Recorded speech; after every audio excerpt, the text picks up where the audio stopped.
The champs are here. Sorry. Singing is god awful on this show. What's up, everybody? Cheers What's to all up? of you tuning in here tonight. An absolutely awesome show here yet again. We have with us, as always, on the Champions Corner, the real champions of the show. I'm just some dude they found on the street.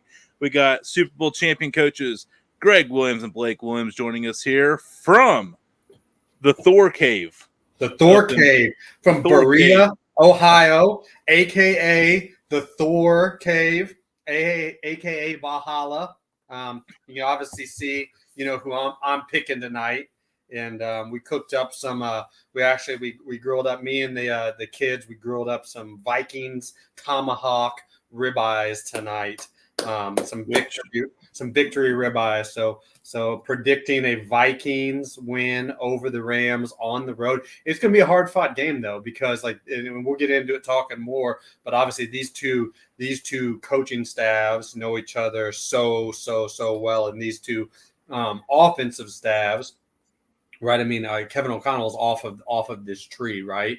And so both head coaches, the offensive play callers, and calling their versions of this, scheme here tonight. And so it'll be it come down to Sam Darnold versus Matthew Stafford, and come down to really, how much Brian Flores and that defense in Minnesota is able to get after the Rams, offense who's still skating. I can't wait to watch skating Brian. down a lot of. I was gonna say everyone keeps forgetting about old Brian Flores and how he was actually a very good head coach, and Minnesota just kind of gets him up there as he's kind of seems like separating himself from the outside looking in. It looks like he's kind of separated himself from that mess and found a perfect little home away from home up in Minnesota. And he's got them boys playing some NFC North football. That is smash mouth football up there in that division this year, which actually we'll get into that division here in a little bit.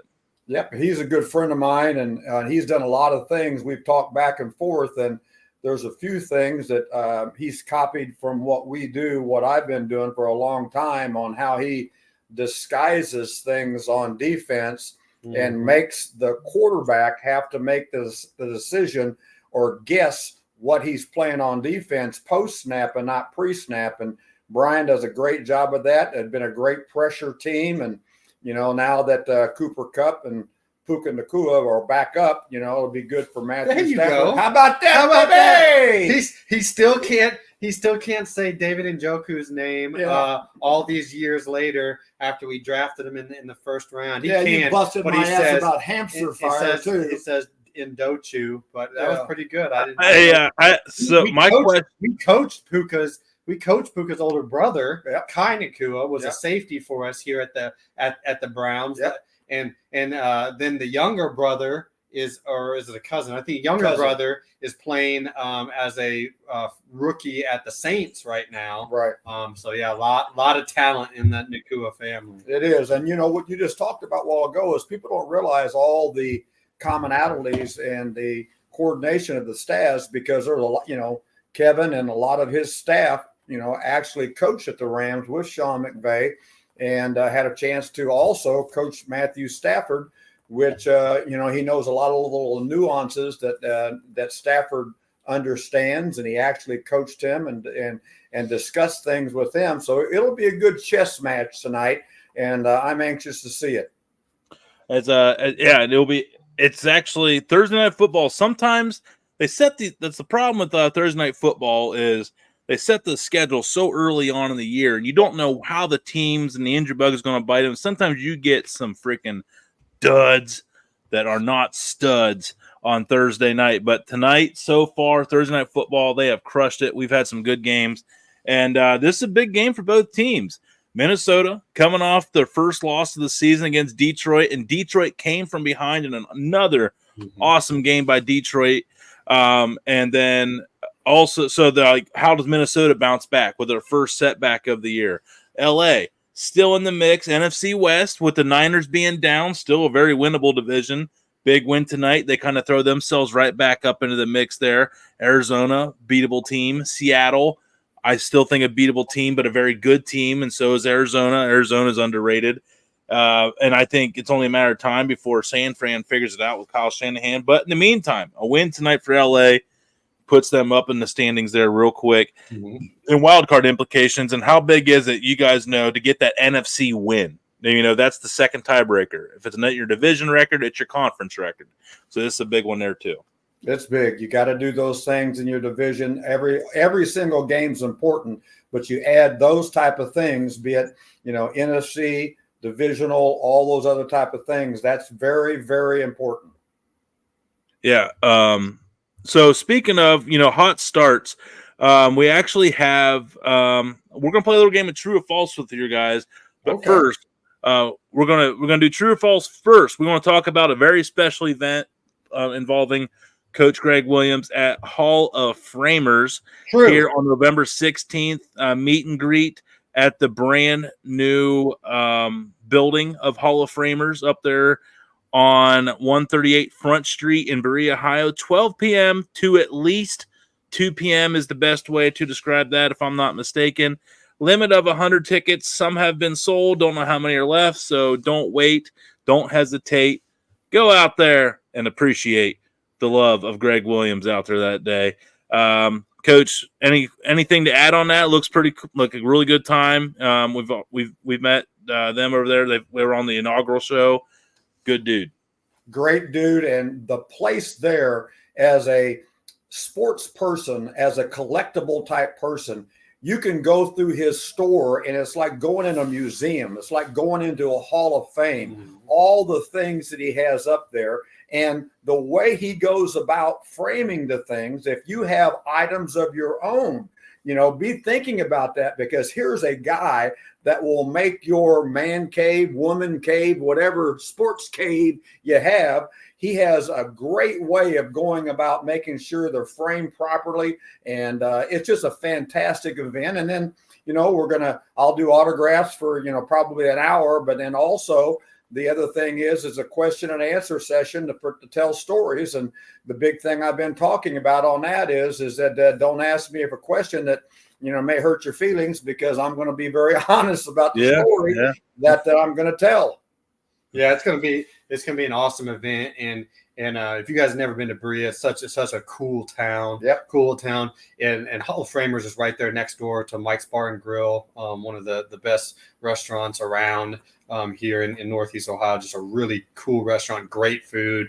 Mike's a great friend of ours. And so Mike is going to be catering in food, you know, for the event. That's part of the ticket on what you get. And that's why we say, hey, at least 2 hours, because they've got an amazing back patio as well too. Oh, beyond, that's right. And it's right there kind of in the intertwined in the heart of I've been to a right really in the nice heart of Alden Wallace's campus right down there in the old buildings. And so we'll whenever we do finish up at Hall of Famers, we'll be over there at Mike, you know, probably for the rest of the Saturday, watching the college games and all that type of stuff as well too. So come on out. Yeah, and hopefully if all goes well, I do plan on being in attendance as well. I will sign any baby's forehead with a Sharpie. You are welcome. There you go. Straight Kenny Powers style. Hey, that's right. Yeah, I don't want to wash that forehead now. All right. Real quick before we start Truth or Dare, though. Or True or false. I don't know what game you're wanting to play. I don't want that. The garage beer's hitting. Yeah, The garage beer's don't hitting. dare me. Garage beer, the drink of the gods in Valhalla. Of Thor. Thor's hammer. Blessed. Prost. That's how the Germans and the God of Thunder says cheers. But I would say Nostrovia. Oh, there you go. True or false? G-Dub, what do you think of my Thor outfit?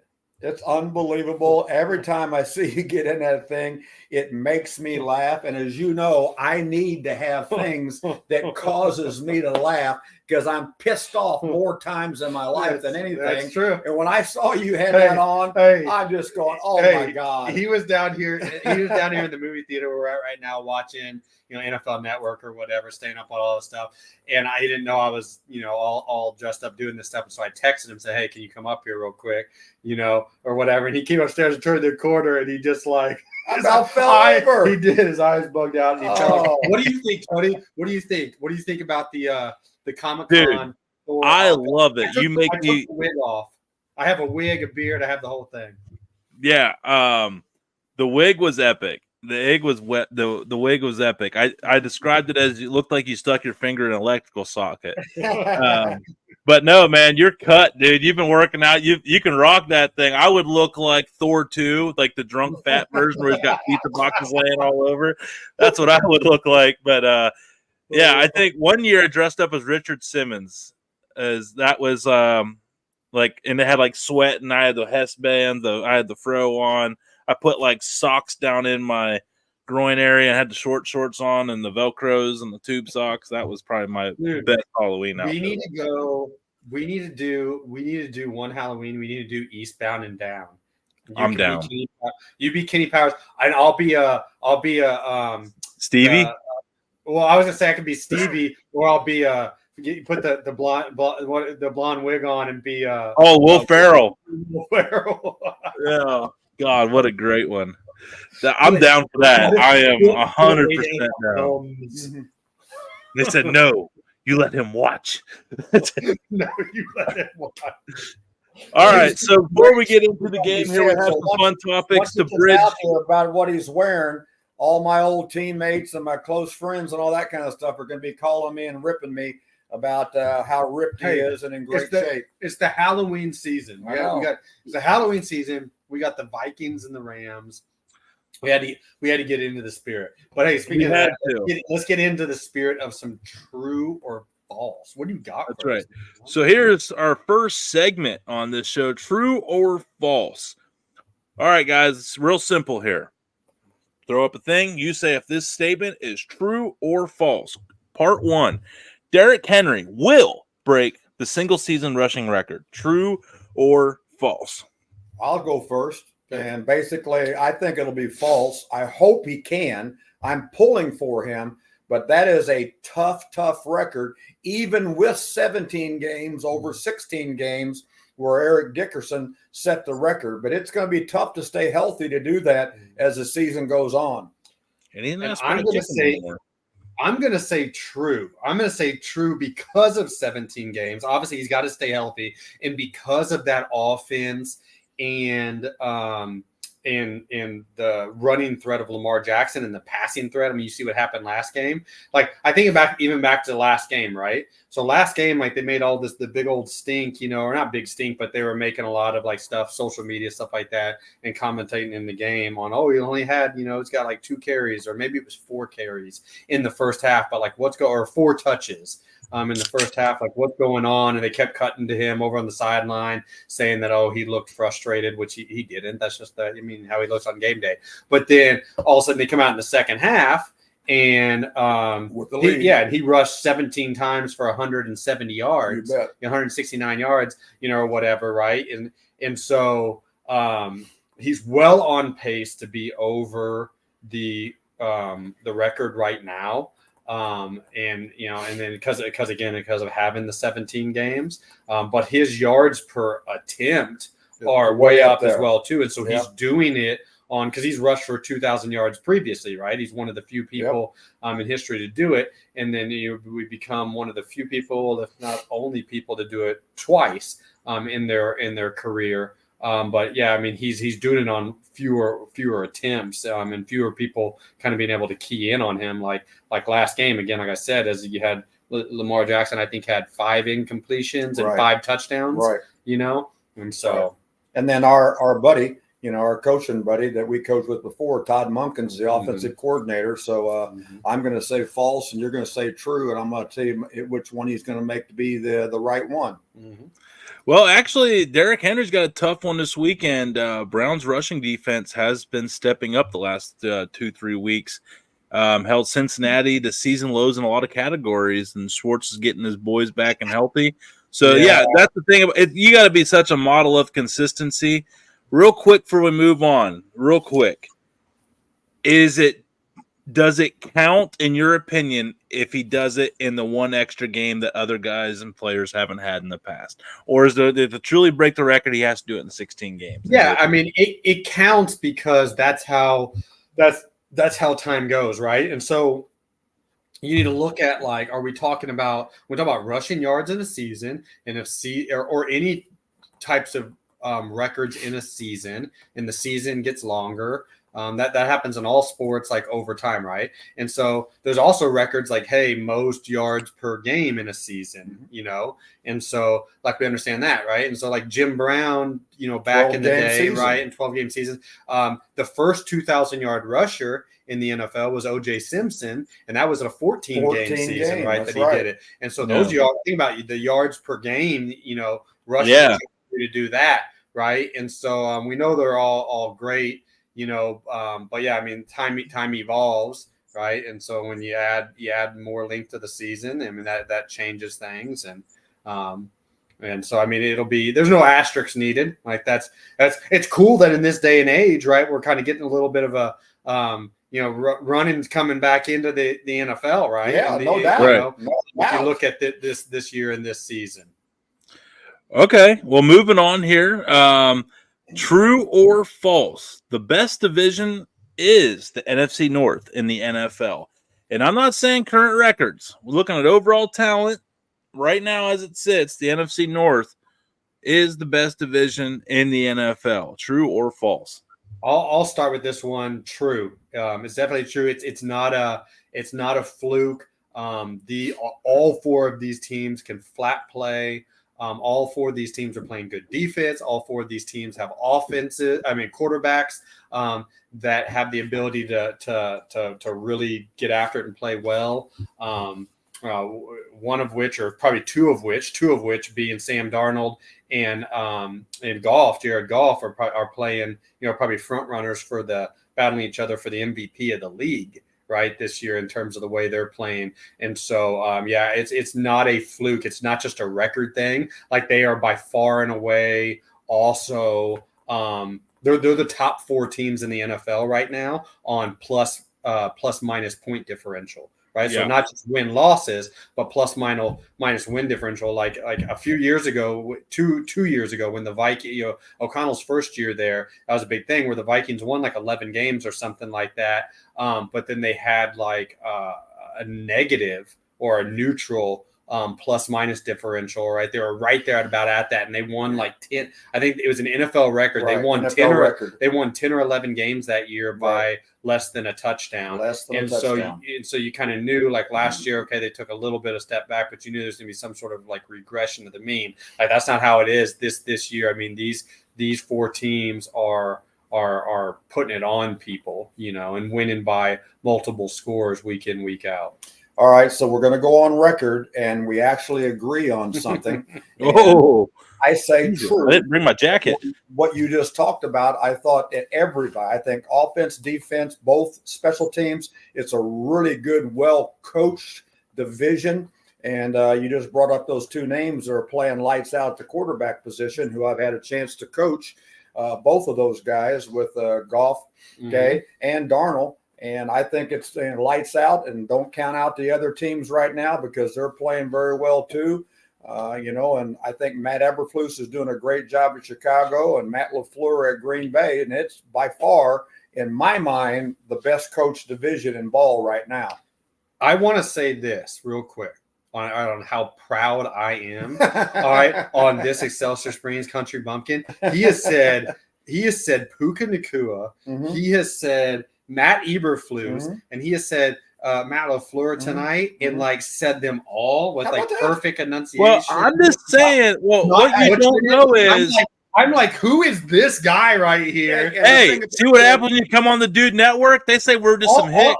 We have culture. Our culture. I just needed a little bit Patron, and I got it. I do speak 6 or 7 or 8 languages. Okay? Yeah, and in some of the languages, people don't ever understand. Yeah, but Pig Latin. Yeah. Pig Latin. So, did either one of you guys ever coach Chris Fuamatu Malafala? Boom. We did not. We did not. But I wish I could. I wish I would have.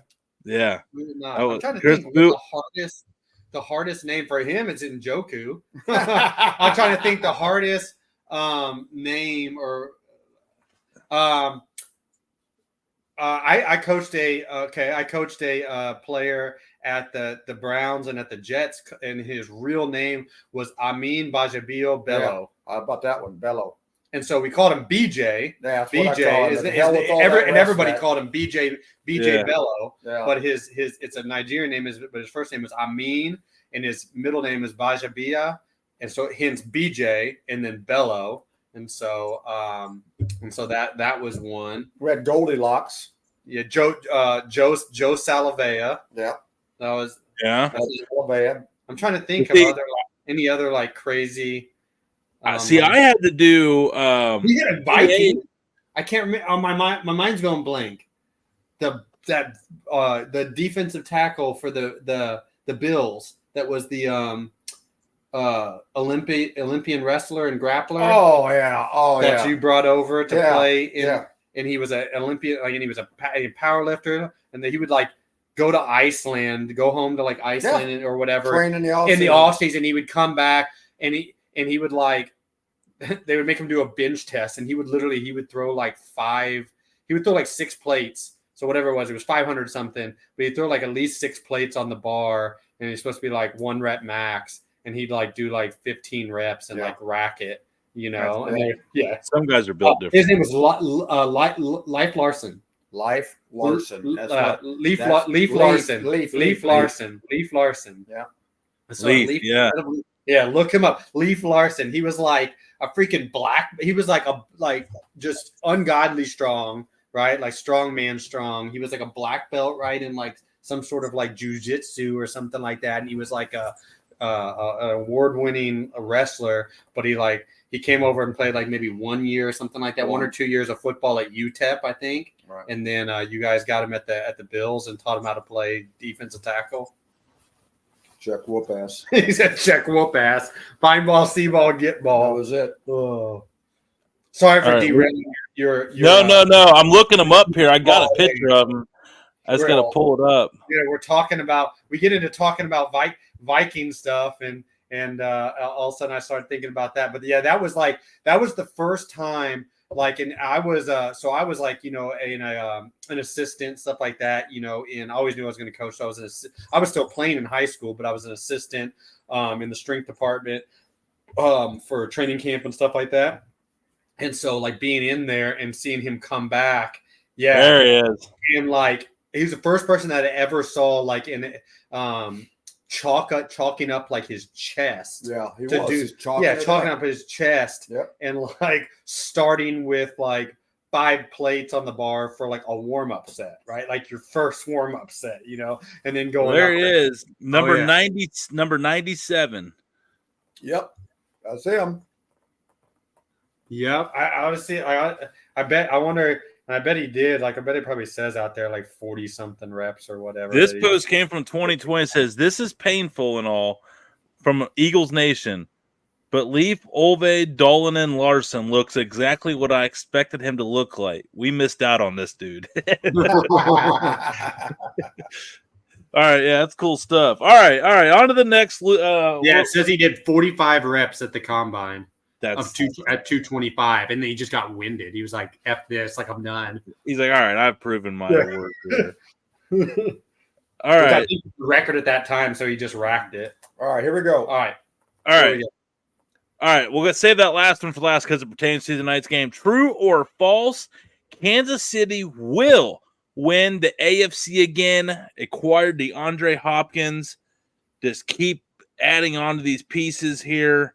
They're looking good. They're undefeated. Last team standing, back to back, trying to make it a 3-peat overall, let alone in the AFC. Looks like it could be an easy true on this, but I'm curious. You guys know the football, and there's a lot of good teams in the AFC still that could just need one good game. So, true or false? Kansas City will win for the AFC to go to the Super Bowl for the 3rd time. I'll take the first one, and I'm going to say true. And I think, one of the best coaches I've ever coached against in my life at all levels of football is Andy Reid, on how they have gotten everything cohesive. They're all on the same page there. I think that was a great signing with D-Hop. And I think that they're very well coached. And I think Spagnuolo is doing an excellent job, as he did last year, with the defense. And then the offense is only going to get better as the year goes on. So my answer is true. Yeah, it's another time that we have to agree right here, as I say true as well too. And we've talked What is about going on? This isn't fun. You guys are supposed to hate each other. well, I mean, just to be honest, they've already won 2. Like I said, I mean, They have a proven track record. Patrick Mahomes has Right. thrown 6 touchdown passes to 8 interceptions on the year. So he's only thrown 6 and they're touchdowns. still winning. And he's thrown. This was my time. You already talked. Oh, All right. And so, Here we go. He's thrown 6 touchdowns to 8 interceptions, right? And Kelsey really isn't going off yet. They just got, DeAndre Hopkins over there, like they talked about, and they're still 6-0. I think the division will end up being better than it is right now. I mean, obviously, I have a ton of respect for Sean Payton and Harbaugh and like those staffs at those 2 places. Right there. We saw that.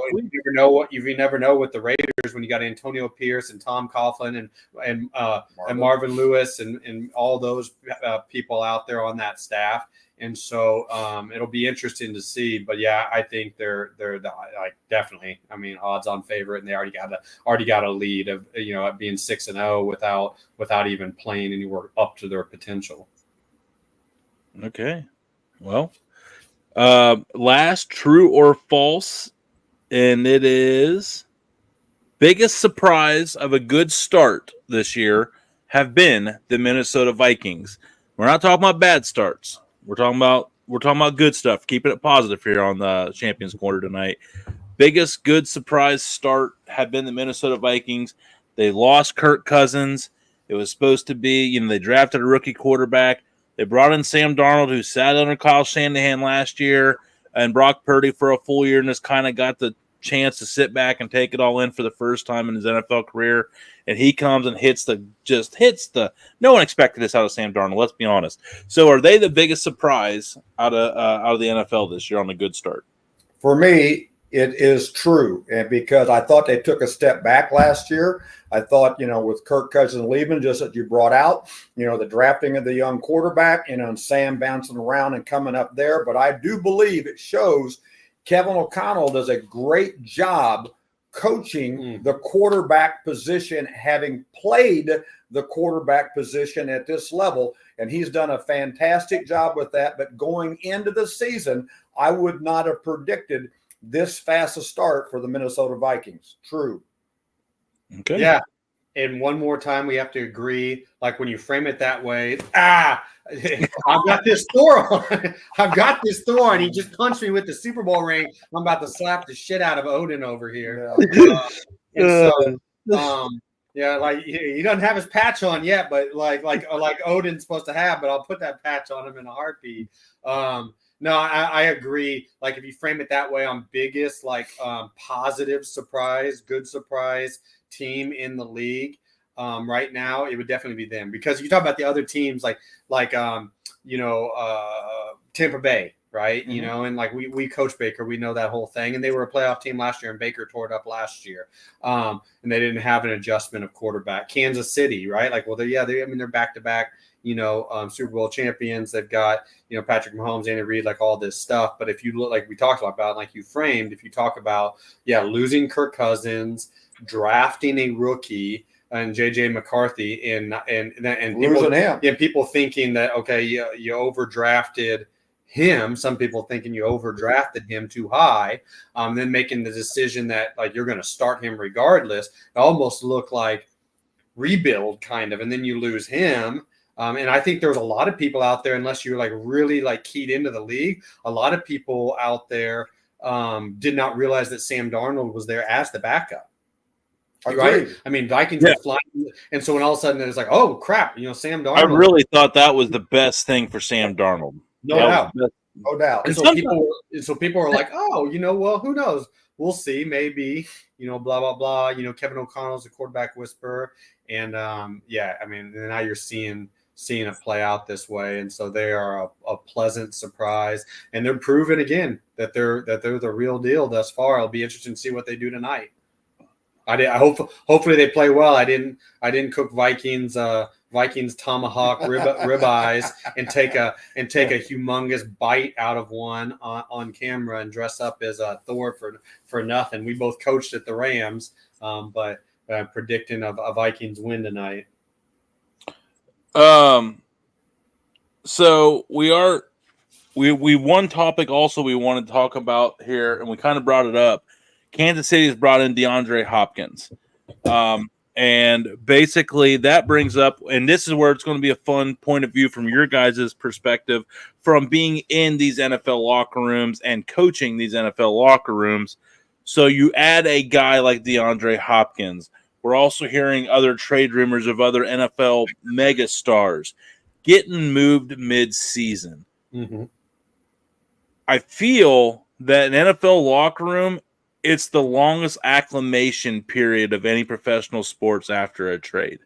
Baseball, you can come in, you're still going one-on-one with the pitcher to hit a home run. You know what I mean? Some individualism there. Basketball, you can still go out and just chuck a bunch of threes and drop 50. But football, there's 11 guys on the field, you and 10 other guys. And then you have the locker room, which is 20. You know, you got 22 starters essentially in the NFL.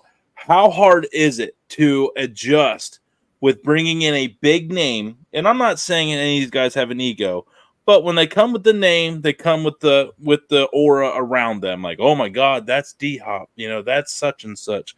What's it like adding that guy in to a locker room? And is it a distraction for the team? And as a coach, how do you kind of navigate around that if you've ever been in that similar situation? The big thing is that he has a reputation, but guess what? Every day is an interview. Every single day. It's not about the past. It's about now.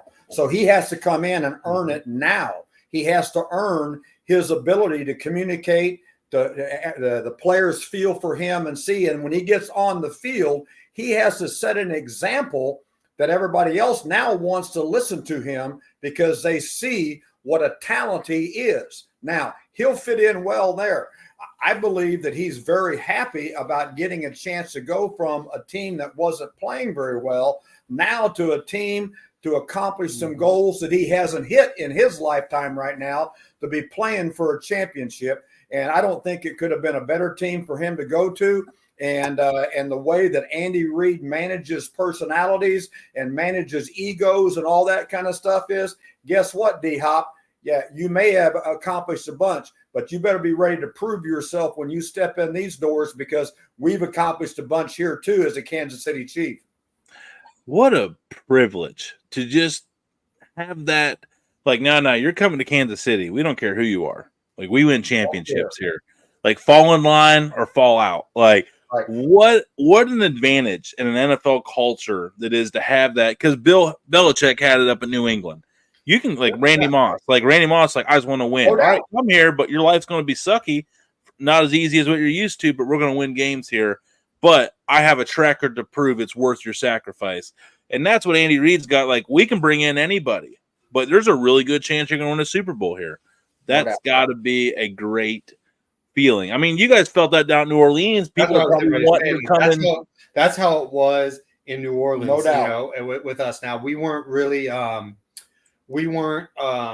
like big, like ever like buyers at the trade deadline or whatever. I mean, the way we did things down there was like we really built it. We had a really defined off-season approach on like how we installed our culture and our playbook, right? Our scheme and our culture, though, and our practice mentalities and our meeting mentalities, and everything. We did that, you know, installed that 4 times before the season rolled around. And so we kind of felt that like, and then we felt that we were really good at identifying the people who would fit in and do all that type of stuff like that with our whole everything.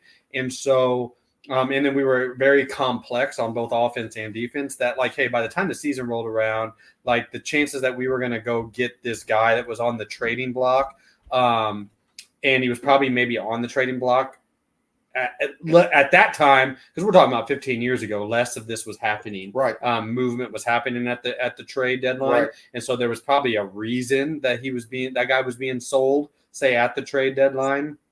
And so the chance that he was going to come in and be able to perform, you know, what over and beyond, say, like even some undrafted backup, right? You know, like if that undrafted backup was on our team, like chances are we'd cut a 4th round draft pick for him.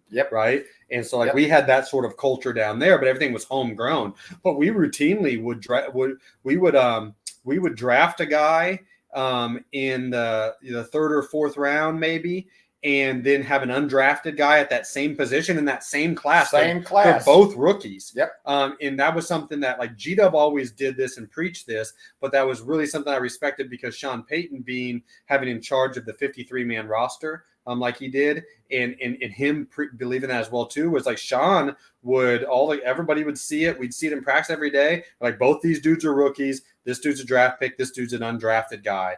And it'd be like, I don't care. Like this dude's it. This dude isn't it. We'll cut this guy right now. And like no sunk, like, cause we're trying to win a Super Bowl every single year. And we believe like we're going to win every single year. And so there was no sunk cost fallacies. There's no like, hey, let them develop. It's like let them develop. That's what the last 5 months of the offseason was for. Develop like Bourbon Street.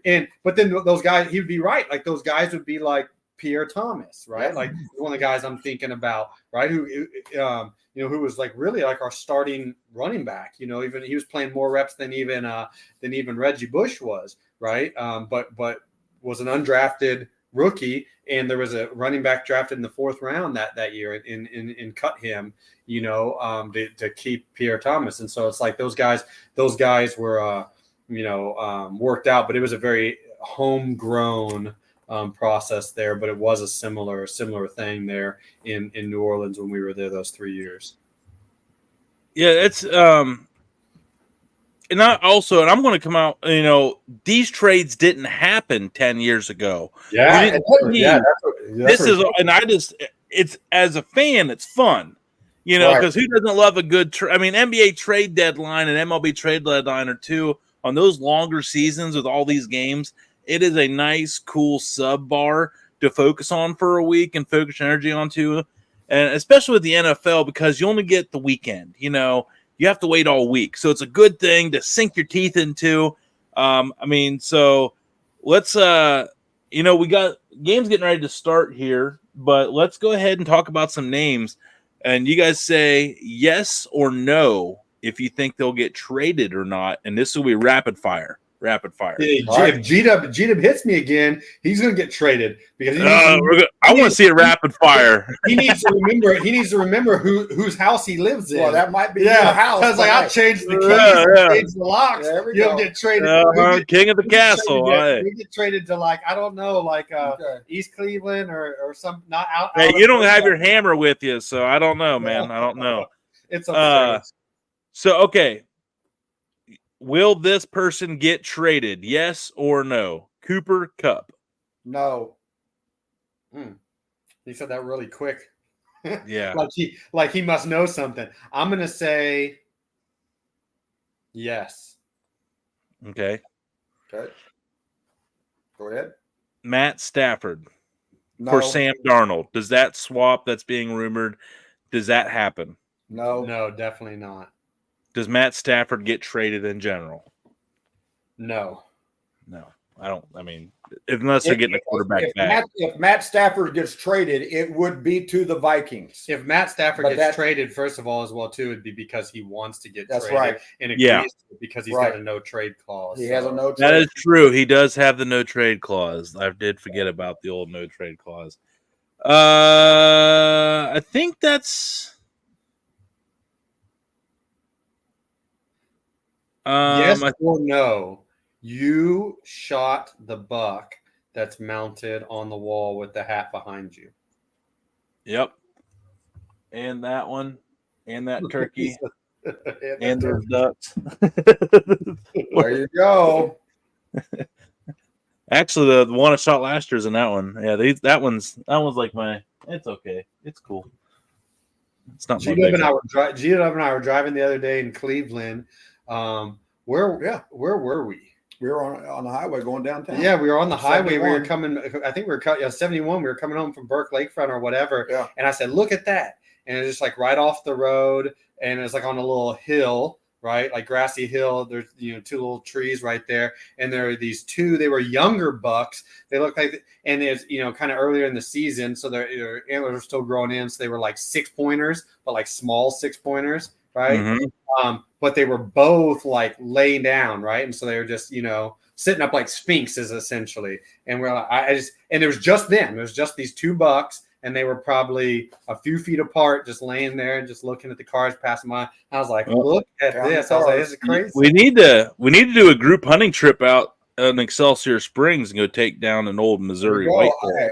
If there's anything left, I know a lot of places to go. He and his brother and cousins and my cousins and us, like, I think hunted all the quail and pheasant and chucker and see now dove. Bird hunting that's one thing that was my dad they used to go out and kill like 60 quail on a rabbit hunting. On every Thanksgiving they'd go rabbit hunting, and whatever quail they kicked up and shot was like extra. But then after the big blizzard in the 70s, there's no more of that stuff really around down here. So you have to go to other states for the bird hunting. But bird hunting, I would very much enjoy doing. One of my favorites. That would be fun. Yep. I mean, yeah, when them, I don't know, never really got to do that. I mean, like waterfowl and geese, obviously, as duck and geese season is always a big deal. But so yeah, let's before we get into the game, which is going to be starting here in about 10 minutes. I think 8:20 is about when the coverage starts here. But we had some other fun stats from around the league that are, you guys have been around. You've seen some things. So you guys can go ahead and put this into perspective of how wild of stats these are. You hear what Booger McFarland said about stats this week? I know. I saw. Oh, no. But anything Booger says, I want to hear.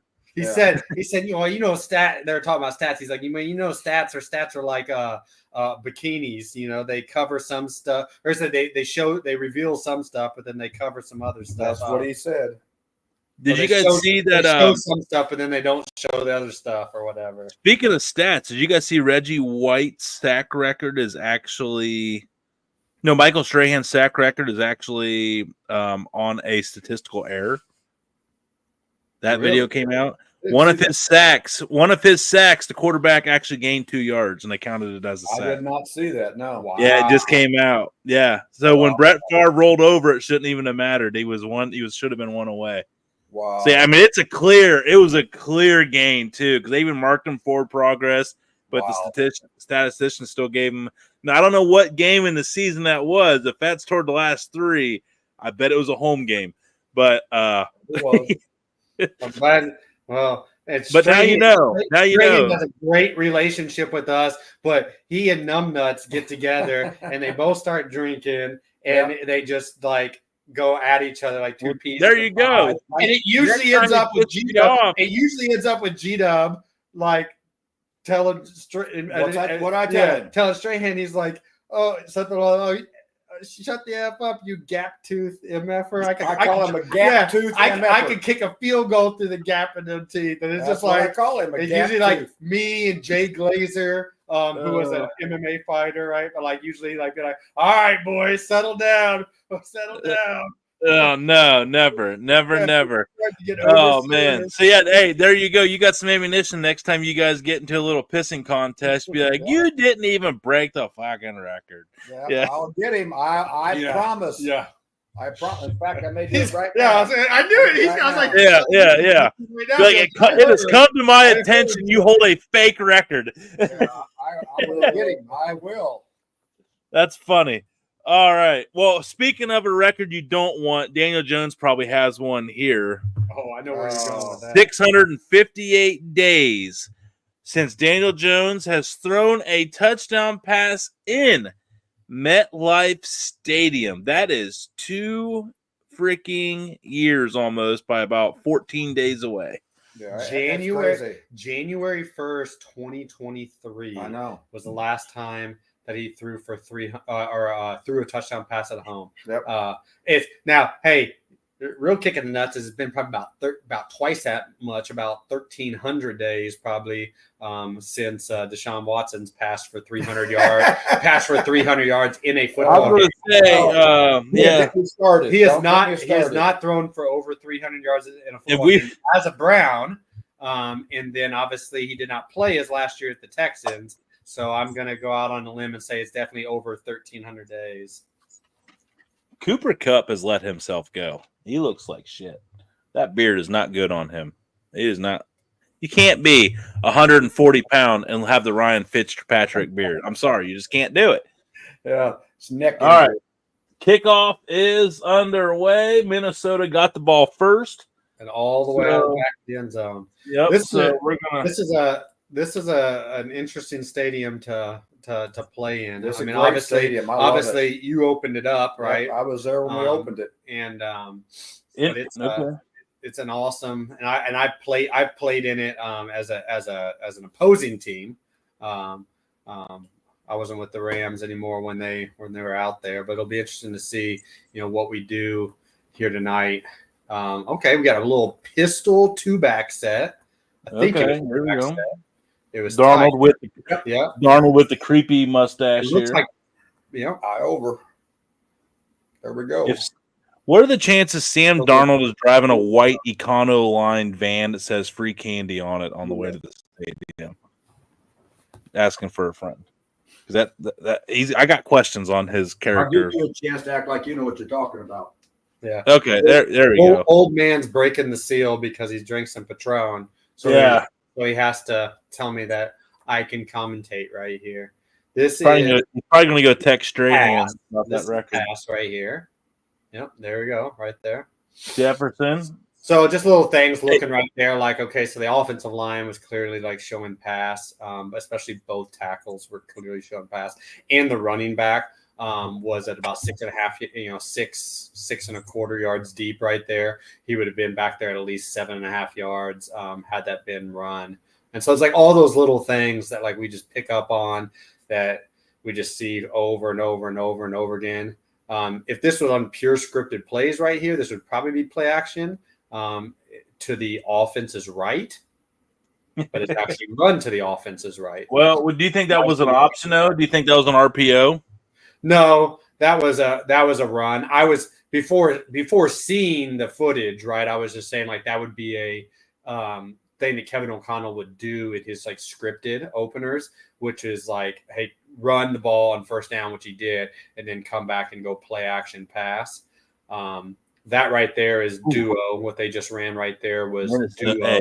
It's like the most in vogue run in the NFL, right? Which is where you're basically getting 3 double teams at the point of attack, which is why you have to build that tight bunch that was over there to the offensive right. And so basically you're trying to get like power like double teams between like a tight end and a tackle, a guard to center, and like a guard like fanning on the backside to the lineman but it's still zone blocking. This looks like pass by the tackles right here. Yep, there it is. Play action pass. Boom. He's threading the needle right now. 2 play action or 2 passes hitting Justin Jefferson, which I know we were talking stats before the game and or right there before we went live, and they were showing all these stats on how Justin Jefferson is like number 1 in the NFL in basically every receiving category since he came into the NFL, and he's like got the 3rd most receiving yards through his first however many games he's played. They were showing up there like Torrey Holt. It was maybe like the greatest. He was like the old Rams guys. In fact, they're playing the Rams tonight, but they were showing it was like Torrey Holt, Isaac Bruce, Randy Moss, him, and like Jerry Rice or whatever. Like those 5 are like the Isaac Bruce is so forgot about when he was a great player. Him and Tim Brown got shit on all the time because they played the same era as Jerry Rice. Yep, great player. Well, and then Isaac Bruce and Torrey Holt played on the same team together, you know. Yeah, greatest show on turf. Which technically Tim Brown and Jerry Rice did as well too, but it was like at the end of both of their careers when they played together at the Raiders, and Jerry Rice and Tim Brown were like 40. Yep. And he was still catching 120 passes a year. Yep. While we're on our first commercial break here, speaking of crazy stats, this one's crazy. Yeah. The Lions offense is the only team with more offensive touchdowns, 18, than incompletions, 16, in a 4-game span since the merger. Mm-hmm. Incomprehensible might be, it's a fancy word, but it's a good word to describe how freaking nuts. Inconceivable. I don't think. Or just put like, Here, that's tell me crazy. Tell me, Yeah. tell me. Hey, here's a line for you. Inconceivable. I don't think that word means what you think it means. Name that movie. You know? Is a Will Ferrell movie? No, it's an old movie. Princess Bride. Well, I remember. I know the movie. I just 80s. don't remember it. I don't. He keeps saying inconceivable, inconceivable, and the little I don't know, whatever he was, French or Italian or whatever, sword fighters. Like I don't think that word means what I you think it that means. stat is unbelievable, and I am so proud of Cheetah's Jared like, Goff. But then again, he's like, can we get back to football? Hey, who cares about that movie? He's over here like Slappy. Belichick. He's like, he asked a question, and now you're talking about movies. Who gives a shit? Okay, so anyway, but Dan Campbell, you know, and then Mark Brunell's the quarterback coach there, and the coached him too. And then I think Ben's done a great job with that whole offensive system there, and the whole synergy around Jared playing the lights out the way he's playing. I couldn't be more proud and more happier for a whole team than what the Detroit Lions are setting up to be right now. Has there ever been a more mutually beneficial trade than that one? Rams got their Super Bowl. No, I mean, I would Detroit finally got a quarterback that just thrives in Detroit. And especially if Detroit makes it to the Super Bowl, which they already made it to the championship game. Yeah, I mean now, LA, no doubt. I mean, like I said, like they went all in. The Rams went all in. They won the Super Bowl, and then you see what it's done with Detroit and to Detroit. And there's never really, I would say probably not. There's not probably been a more win-win situation. It helped the Rams be able to jettison some cap stuff, and stuff like that as well too, to be able to over leverage for that Super Bowl like they were able to do in that window. And so, well, I'm going to say something here right now, and it's going to be on the Dude Network. Okay, so pay attention. I did not answer completely about Stafford being a possibility of going to the Vikings. And there has been some discussion behind the scenes about him pissing off people there about the contract situation and all that type of stuff. And believe me when I say that's still a possibility that could happen before the trade deadline. And just remember that I said that. I'm going to go out on a limb. Now, who's pissing off now? Is Stafford? Okay, is Stafford or Darnold pissing? No, because we're all he's saying Stafford. And so since we're all going on limbs here, I'm saying somebody checked their phone or texted somebody when they went to take a old man piss. And what was it? I'm just saying that's my guess. I did. My phone's right here. What the hell are you talking about? Yeah. Somebody wide called open me the other day, touchdown, and talked to me about touchdown. Now, who is this? Now, who's that tight end? Yeah, 84. Oliver. So it was what we would call like K-pass. Hey, Minnesota's offensive line just completely destroyed LA's defensive line. That whole drive, every play, Minnesota. Look at this. Look at this surge right there. Every play, they had guys 2-3 yards down the field on the line. All the time in the world. Jeez, man. And the PAT is up. It's good. All right, 7-0. Yeah, it was an excellent opening drive. The classic example of like Kevin O'Connell's take on like the Shanahan West Coast, the modern Shanahan West Coast system. There was a lot of like OG West Coast concepts in there. Very like much. You go back to like even like the first play, right? The first play they got in pistol, but all they did was line up in far eye and run split zone out of 21 personnel, right? 2 backs, 1 tight end, like an age-old staple right there. A lot of their play action passes that they ran there, and then even the touchdown, that's an age-old That's an age-old West Coast low red zone play or short yardage play, and so it's called K-Pass. Now, I like the way they ran it. Normally, the way K-Pass is ran is you have a fullback in the backfield offset to that side that you're play faking it at. You play fake a hard lead action with all the light offensive linemen blocking gap down away from it.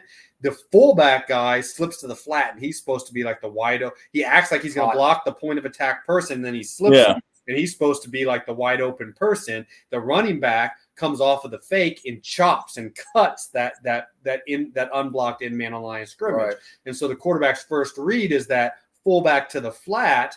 And then if not there, then he comes back to the cross or drag, which is where which is what they actually hit for the touchdown right there. Yep. But they built that actually by what's called 12 personnel, 2 tight ends, and they did the same across the ball motion. Mm-hmm. So it was actually like really creative. I liked it where they took they did the same across the ball motion that they've been doing that whole opening drive. The Vikings did, and made the fullback basically that like second tight end guy in motion. And the Rams did a hell of a job picking that guy up, but Sam Darnold found the second option. Ooh, unforced and non-typical drop right there by Puka Nacua. Little jitters. First catch back. I have to call Reggie the trainer. Evidently, he didn't work any ball drills with Puka during the time he was off for the last 5 weeks. Well, you were talking too much, running your mouth about nonsense earlier, but because Reggie was on the Reggie was on the screen. I know you saw him, but you couldn't stop talking about what you weren't supposed to be talking about. There's double A gap bug right there. Back to Puka Nacua. All right, gave him a little redemption there. A little faith in his guy. I think that to me that looked like it was a hard call.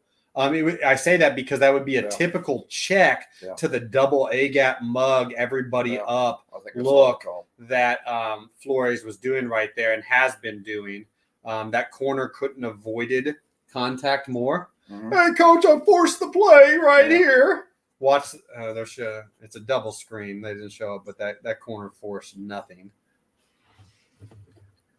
All right, so Kyron Williams. Split zone, cut back out the backside. I got Kyron in both fantasy leagues, so he can do that all night.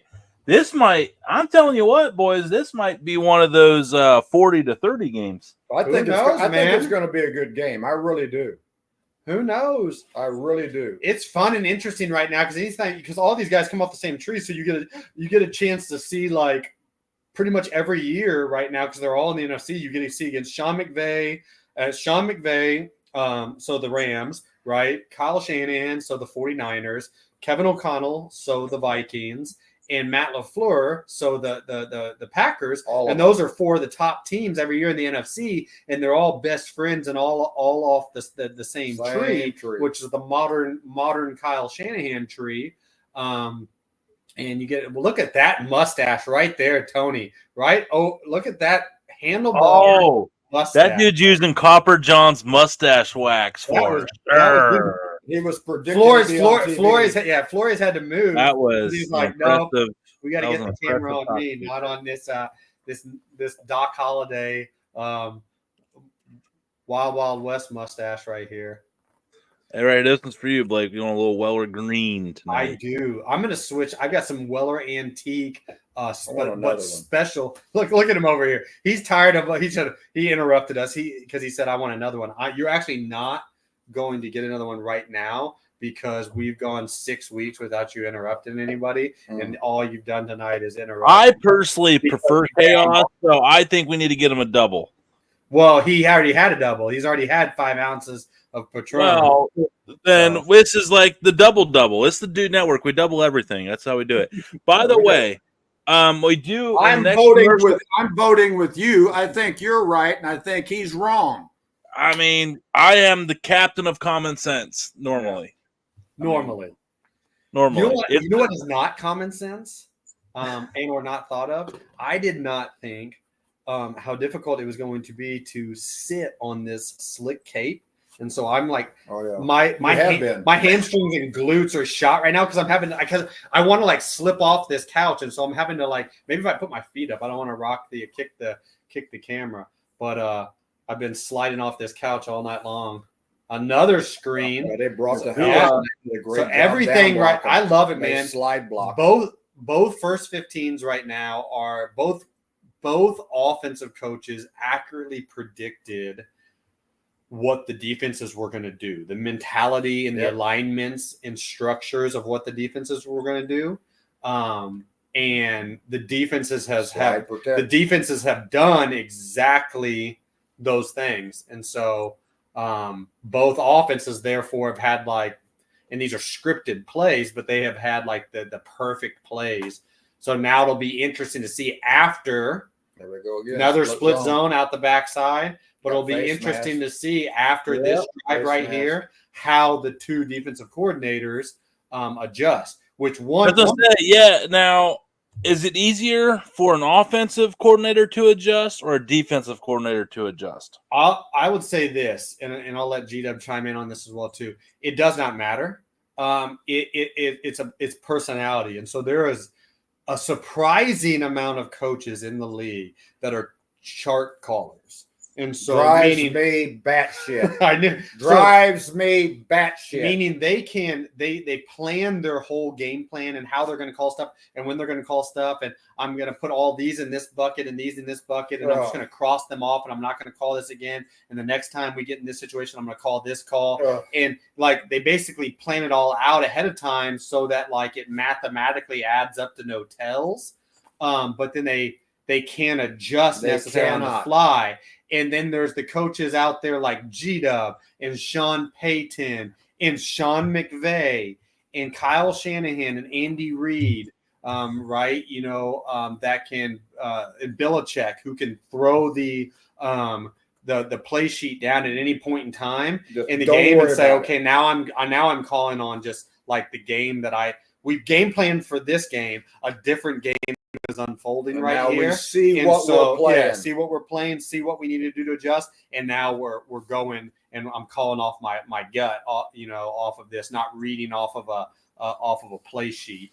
And I think you were conservative saying that only a select number of people. I think there's way too many young guys that are calling off of analytics and all that kind of happy horse shit instead of having their instincts and calling the game. And you know, they've never called a game before in their life. All of a sudden they get the job to do it, and they look like shit. Paul DeVodesta ball. What? Oh, yeah. Is he even alive? I mean, I just want to see a public appearance from the guy. But anyway. He was at the game this weekend. He was at the game this weekend. He was? I didn't even know what he looked like. Christ. Yeah, I just talked to him this past week. Yep. You guys talked to him? I did. Oh, good for you. I'm an analytics guy, dude. You just have to understand how to use it. Oh, look at that. Nice. Fantasy point. Very good job. Running back, waist route out of the back. I'm telling you. And out, and he threw the ball in less than 2.3 seconds. He got it out of his hand. Yep. I said this is fun football. I know we're both defensive. We're both primarily – all right, let me talk about this angle right here. I want to talk about something real quick. That running back is what we call chowed. This is clearly passed. The running back was chowed. So chowed is an acronym meaning cheated out wide. And so he was aligned like splitting the outside leg of the tackle. Like that is not a running back alignment. That is a running back alignment where you've put him there to get him the ball. Like he's not in protection, it's not run, it's pass, and not only is it pass, but he's going to be targeted as the primary. He's lined up like a wide receiver. And so, like what we would do in that situation, while we don't get a lot of those little concepts like that, is we would be like chow, chow, chow. So like that would be Myles Garrett right there. Say if we were at the Browns, and so it'd be like chow, chow, chow. Myles Garrett would be standing up in a 2-point stance and widen out in vertical rush, and he would actually like hit and reroute and try to like take that guy off of his cleats right there and totally take him out of the route because and you have to do some teaching to guys, especially the great guys like Myles Garrett, and you have to show them that, look, the reason you're doing this right now is because if the tackle fell down and you just rushed on the quarterback on air, but you didn't like hit this route, This running back is going to free release past you, and the quarterback's going to like evade ground away from you and dump it to him for a wide open touchdown before you can get there on air. Doubt.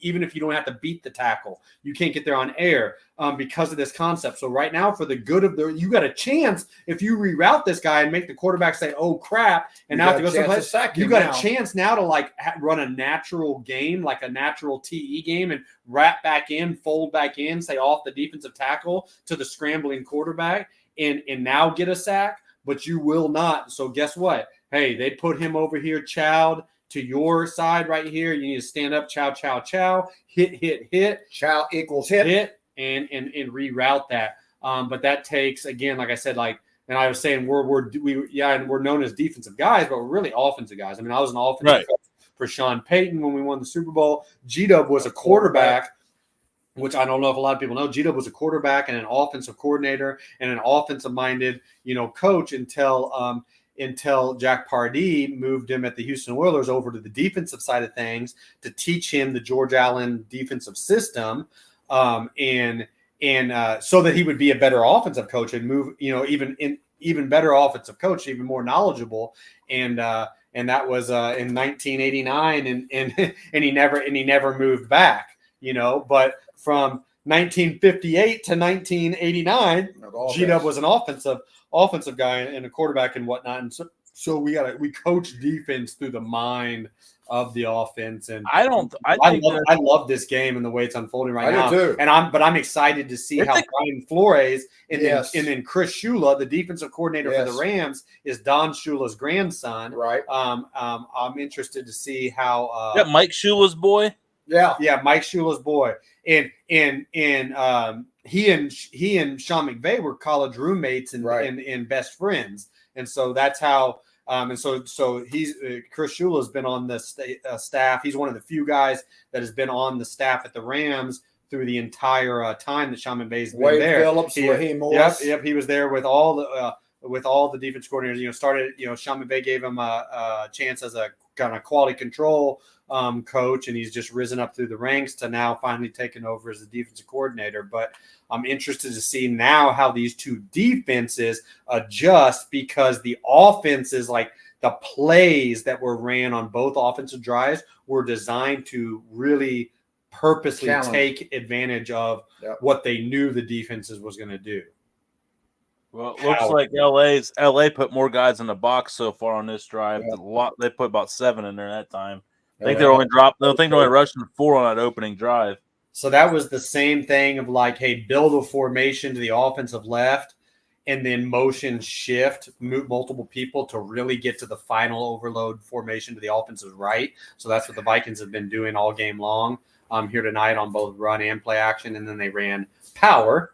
And it got stuffed. This would be drop back, pass, screen, or draw. Yeah, right. So the defense put them now into a passing situation. Wally. Yep. So they put Jefferson in the backfield to free release, chow him, and target him. Played zone. And they played zone and over-undered it. Yeah. You see the little punch on the sideline right there? Yeah. So they took their dominant threat. That can be hard if you're a man-to-man team, which they took their dominant player right there, Jefferson, and they put him in the backfield as a running back. Oh, safety had to cover him. Yeah, and they were trying to run him on a route on the linebacker. And so what's the what's the downside to that strategy? When they motioned him back there, they saw nobody traveling with him, so they knew it was zone. All right, they recognized it. So they just audible. They just checked right here off of the shift to run a little lead zone. So nice. And so, I mean, hey, they're still throwing some stuff at him. They're still probably in their scripted plays, because that opening drive was only about a 7. That opening drive was probably only about a 7-play drive. What do you got, Gito? I'm going to let you talk a little bit. I just said it's 3 series. And it's second and third right now. I mean, they're dumb unless it's a play action pass. But, run the ball again. Let's see here. Survey says second and 3. It's definitely a running situation. At only thing. Yep. Play action pass. So it's play action max protect. Jefferson right there again, man. Jefferson is getting so much space early on in this game. Yep. and he's definitely. But I mean, sometimes like they just showed a stat. You can't do zone against Jefferson because he's going to find your soft spots because he's that good. But he's leading all the receivers in man-to-man coverage. It's like, what the hell do you do? You know, you can't double team everybody. You can't double team him and make somebody else win, but you say he's not going to beat us, so double cover him in pass situations. Hey, don't start asking G-Dub questions on 4 ounces, 5 ounces of Patron. No, right? He's going to think that he's going to think you can't hear him. He's going to think you can't hear him and can't see him. He's got to get right up against the camera to answer you. So I guess how critical was it for them to nail the Addison draft pick last year? So they had that number 2. Like, I mean, it's got to be vital to have the reliable number 2. Yeah, I mean, you definitely want to have a reliable number 2, especially when you have a dominant, like top of the league, number 1.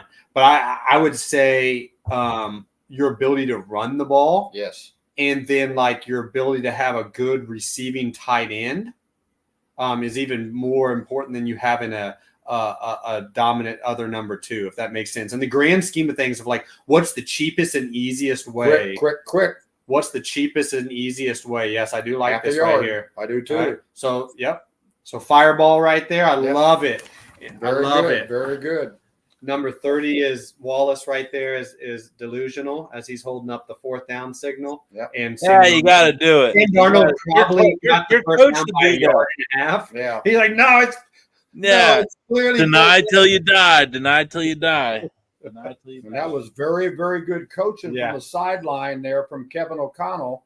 Okay, and so it's probably something like code word. Yeah, so probably like for Sean Payton, this would be like Converse, and so which is like Converse sneakers, so sneak, Mm-hmm. and so you'd go from 2nd down to 3rd down in that situation and see that like, oh, I don't want them to be able to switch their short yardage out there and everything. I want to like quarterback sneak it real quickly versus this pass defense that they have out there right now. Converse. Yeah. And so you have your fireball or your automatics, right? And there's usually like code words for those. And when I was the head coach of Buffalo, I had a word called red ball sneak. Okay, and that's what we were doing in that situation. If I didn't say the word sneak, it was going to be a inside zone away from the safety. For years playing against Tom Brady would do the mascot of the team he's playing against. That's right. And it would be more usually like, and he could use it in that situation. Tom Brady could use it in that situation, or Tom Brady sometimes would use it where like, he would get up there and see a team that would be in like, have nobody in the A gap. So they would have like 2 wide 3 techniques. They'd be like in a wide tackle 6 or what we would call a heat front. And there'd be nobody in either of the A gaps. And so he'd be like, oh, Bills, Jets, right? Or whatever the mascot he's playing against. And he would just all on his own, all of a sudden check to a sneak. And he'd get like 6 yards right there, because or whatever, just because of seeing them lined up on a base down in a 3rd down defense. Very well. Here we go. 1st and goal at the 10. And touchdown. Pass. They just built it a different way. I saw them lined up different way. Holy cow. So we'll come back and watch this again. And so what they did this time is they did it out of 11 personnel, so 3 wide receivers. Yep. And so last time they did it out of 12 personnel, but they called the formation the same way. And before they took a tight end over in motion and ran him over there. Watch this, though. So see this receiver number 4? Number 4 is essentially playing the fullback. So it's the exact same run. They slipped him. They guarded him, and so he came back to the dragger. Last time, that was a tight end on a dragger and a tight end to the flat. This time, they had all these wide receivers out there lined up in the same route formation, just didn't do the little pre-snap motion of 4, and they were trying to sneak number 4 to the flat, to the right offensive flat on a K pass, and, hey, it wasn't there, and how quickly Sam Darnold, because he conceptually understands what they're doing here, which is, covered. Is it drag? Is it open? No, drag. And how fast I got to come back and do that. And that's interesting. I love how they and that this is the West Coast offense. So when you talk about conceptual teaching and conceptual learning and taking something simple and making it look complex, that's what they're doing right here. So they're running a lot of the same concepts over and over and over again. They're just doing them out of a slightly different motion or shift, or quarterback under center versus quarterback in the gun, or a different personnel package. And so the reason, even the different personnel package that the offense would do that, is because two big reasons. There's multiple reasons it could be, but two big reasons. One, because you want to run that offensive play versus a certain coverage or a certain set. And if, hey, I want to go into this game and, hey, they're giving me more anticipation of being in the defensive coverage or the defensive look that I want for that concept, when we put these offensive players on the field versus these offensive players on the field, like, I want this for man-to-man, but right now they're not giving me man-to-man with 3 receivers on the field. They're only giving me man-to-man with 2 receivers on the field. Well, I'm going to run that concept and put 2 receivers on the field to more guarantee that, if that makes sense. And so going into the game, they want to have it in different situations. Two, the other reason you do it is because you can practice concepts, and now you can handle the attrition that happens throughout a game. So what happens when we go into the game and we only have one fullback on the roster, and we've got all this stuff planned? We've got all this stuff planned, and he gets knocked out. Well, there better be a tight end that can. Yeah, you always got to have that plan B. Yeah. And he's not only can he do it, but he's practiced it all week long against those looks and those concepts and those what ifs of this defense. Like he knows and can do it.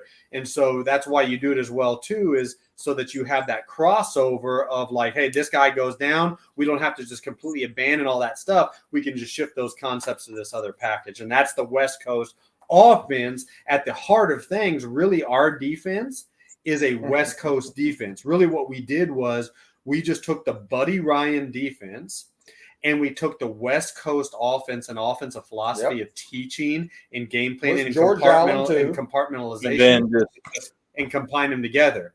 And then the very heart of all that defense is actually the Tampa 2. Yep. So now there comes in Tony Dungy and Monty Kiffin. But it's really from a call structure and a conceptual standpoint, it's a West Coast Bill Walsh philosophy. Yep.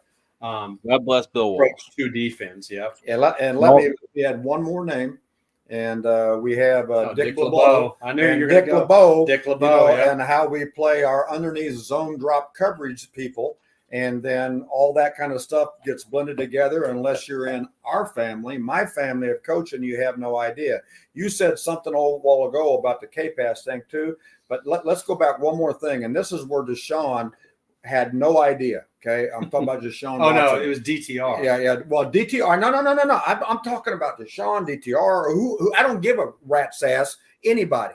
Okay. But right now we will, as you talked about Sam Darnold, it was look at the flat covered, drags covered, out. Okay. Throw it out of the end zone, take the next step right there instead of taking a sack or trying to extend the play when the pocket is collapsed. Okay. And that is how you go about that West Coast offense right there. It's not about running the ball as lots of other people's things now. We're improvising. It's decision making within a system. That's right. And the quarterback has to be able to adhere to that. Pass right here, and the receiver just said he was hot, and he caught the ball, and he dropped the ball.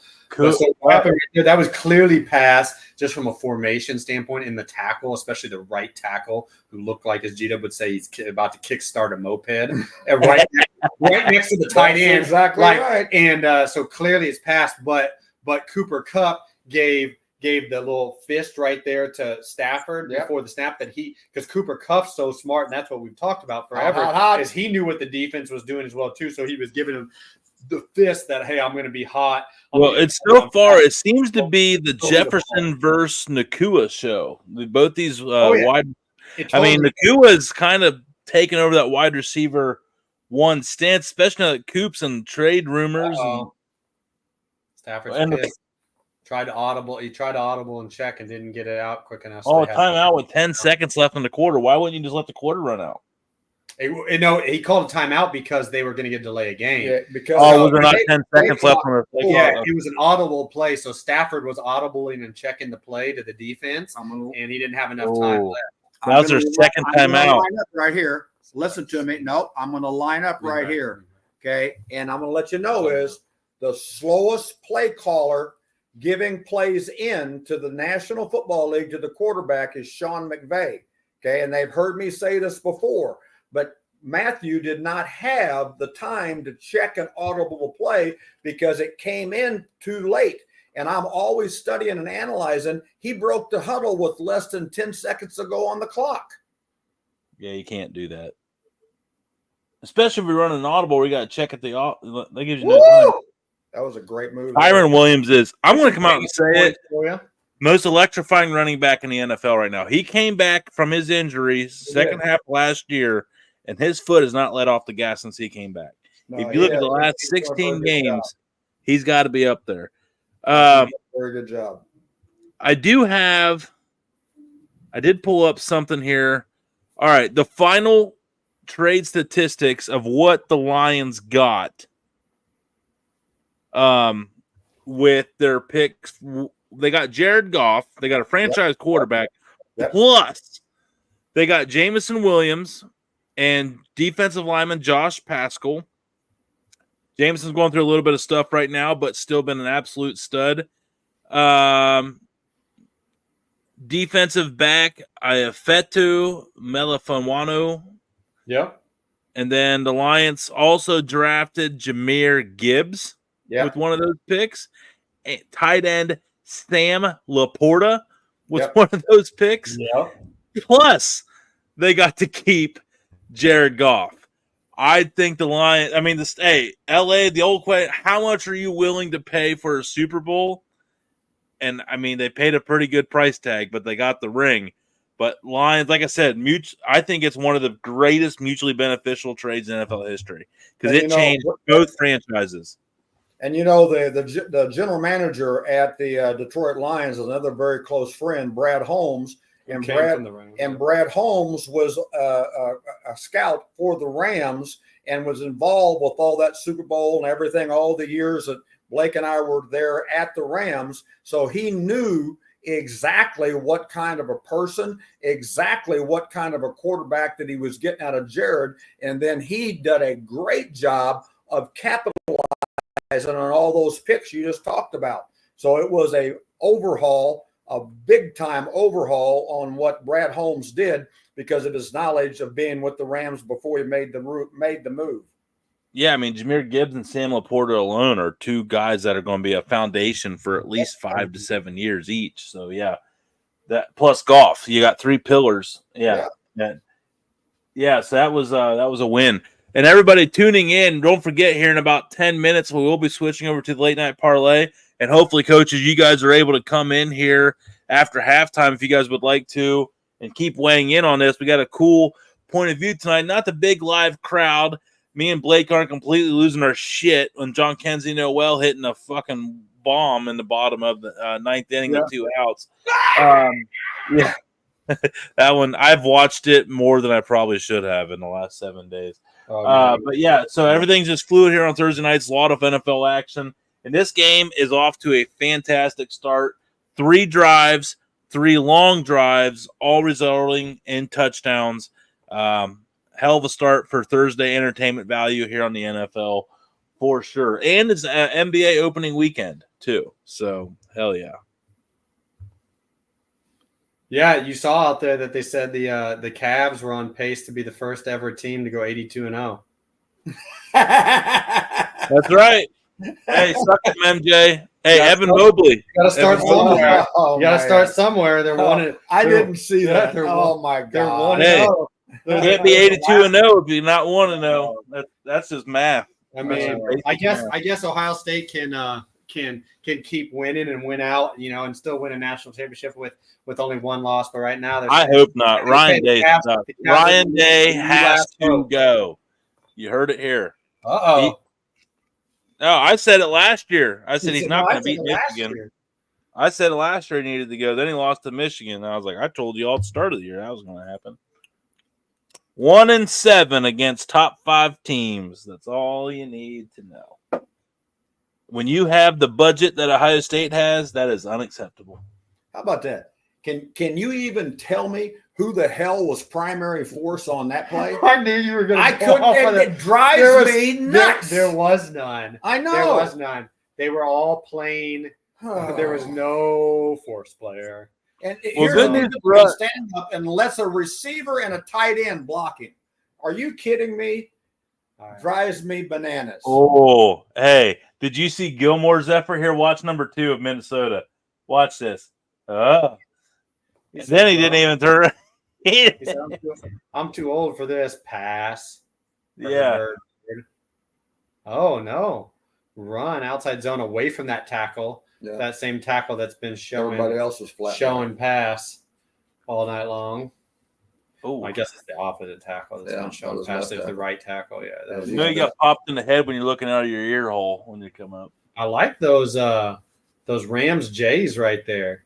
See all the sideline, like the equipment manager or the athletic guys have those yellow and the Air Force Ones. Yeah, I like them.